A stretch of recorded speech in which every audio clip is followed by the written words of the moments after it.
We got one more week before the bloody bandages come off, but are our liars on the right path when it comes to who is actually Bloody Rose? Kristen here, and we're talking about Pretty Little Liars Summer School, Episode 7. After Imogen's attack at Redemption House, the liars are convinced that someone was wearing a mask of Davy's face, Imogen's mom, to push her to the brink of a psychological break. While the girls have a running list of who could be Bloody Rose, there were a couple of names that stood out to me. The first being Dr. Sullivan. I think it's you.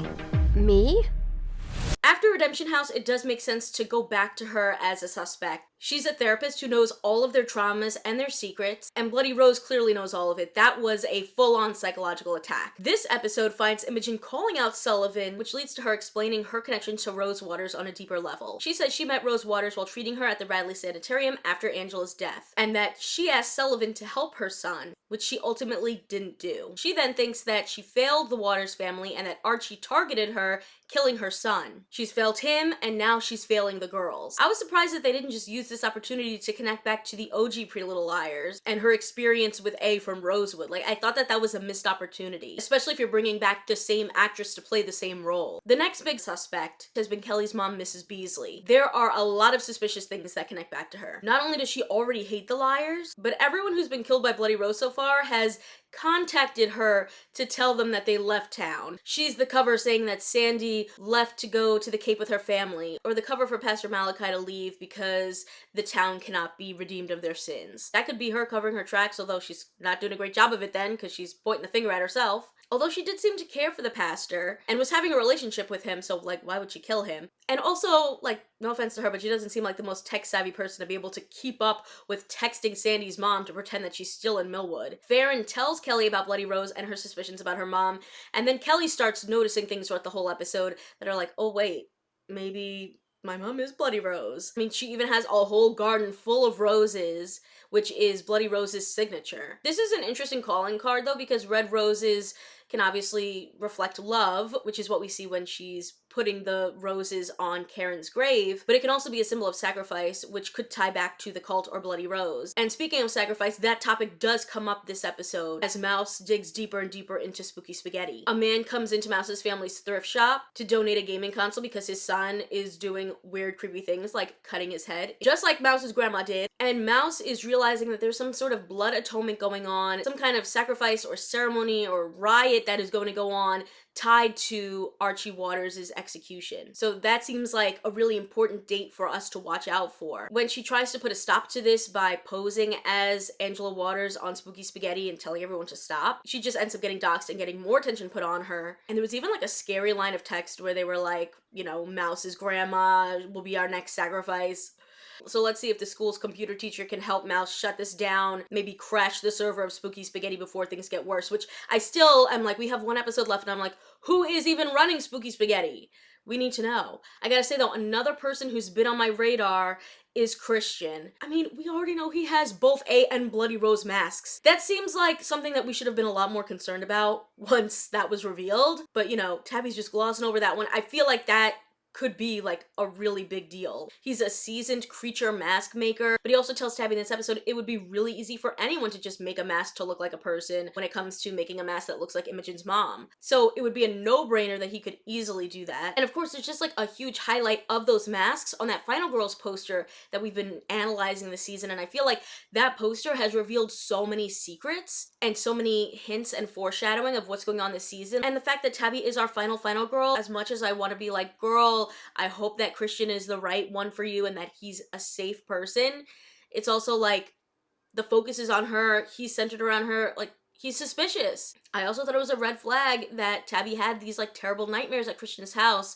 Meanwhile, Imogen felt like the safest she's ever felt being with Johnny. And while I appreciate Christian's love of diverse storytelling, it's also making me think like, could there be some crazy connection where like maybe he is a friend of Chip's?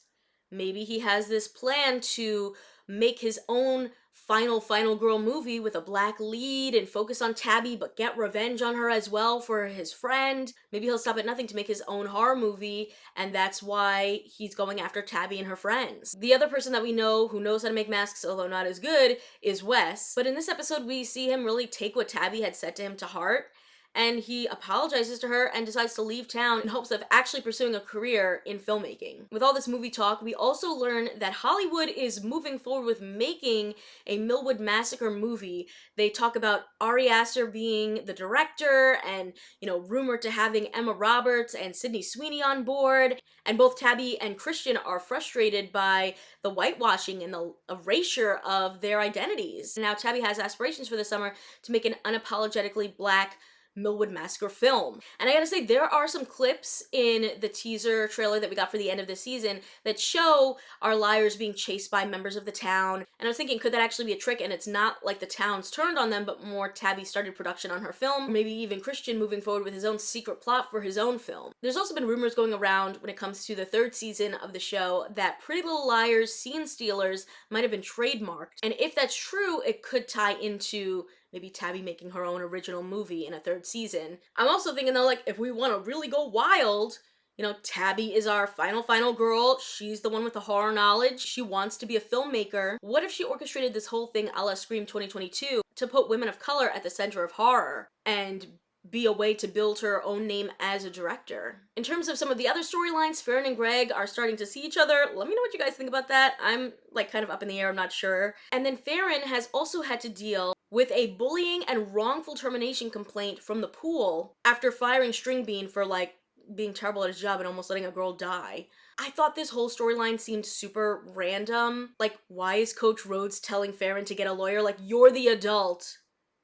You're in charge of the pool, bro. I feel like all of that should have just been on him. And I was really glad to see Farron's mom stand by her side and really hype her up and be like, you are strong, you are tough, you don't need to prove yourself to these people. She doesn't need to even be at the pool. That's small potatoes. She's got so much more going on, life or death stuff with Bloody Rose and needing to be strong for herself and her friends. And then Noah officially dumps Sean to be with Jen, which I think is a huge mistake. And then they're gonna demonize Sean when he's the one who's been lied to all season long, and then have Noah go and smash up his car. I just think they've kind of been ruining Noah's storyline this season.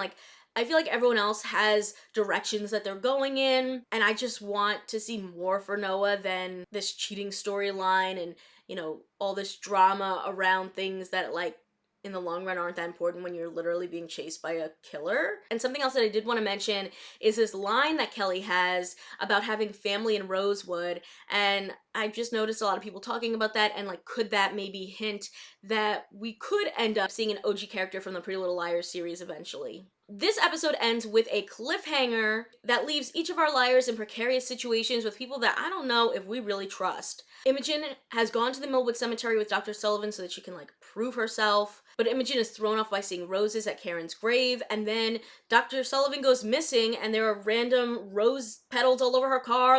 Where did this woman go? Mouse comes home to find the real Rose Waters hanging out with her grandma. I don't think the real Rose Waters is behind this, but she may have some answers. Noah wrecks Sean's car with a baseball bat, which I don't know if Jenna's worth all that. And Kelly drugs her mom, locks her in that praying room, and then reaches out to Farron asking to speak with her at the pool because she is starting to believe her that maybe her mom is Bloody Rose. But then she's attacked by Bloody Rose at the pool, and I don't know if Farron might be too late to save her. I hope not. I hope she found her in time. I will say the only person that we don't really see anything about in this little cliffhanger is Tabby.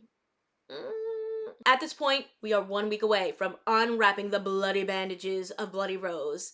This episode, they stepped away from the formula a little bit to kind of keep us on our toes. So Kelly is the one that's targeted, not Tabby, which means next episode is our final girl moment. I know that your final girl test is coming up. Is there anything that you can tease about that? And I'm also just curious, did you guys know throughout the season who was going to be revealed as Bloody Rose, or was that something you were surprised by as well? Didn't know anything, and I can't tease much, but it was definitely the hardest thing I've had to film ever. So stay tuned. I will say Kelly had locked her mom in the closet, so I don't know if she can really be Bloody Rose or if that just means there's multiple of them. Kristen so far is seeming more and more suspicious to me. Just a lot of signs. and a lot of masks pointing at him. I just have so many questions. Who's running Spooky Spaghetti? How does this tie back to the cult? Does it even tie back to the cult? Also, who is this figure in the center of the Final Girls poster? This poster has foreshadowed so many things. I'm like, this is the person who we really need to be focused on, right? Who is that? I also still don't understand like why Bloody Rose is really doing this, so I'm hoping that we get like a genuinely meaty answer in this finale, because girl, what's up? Let me know what you thought about this episode and your theories going into the finale next week. Consider subscribing if you like this video and get even more entertainment news at popcultureplanet.net. See ya!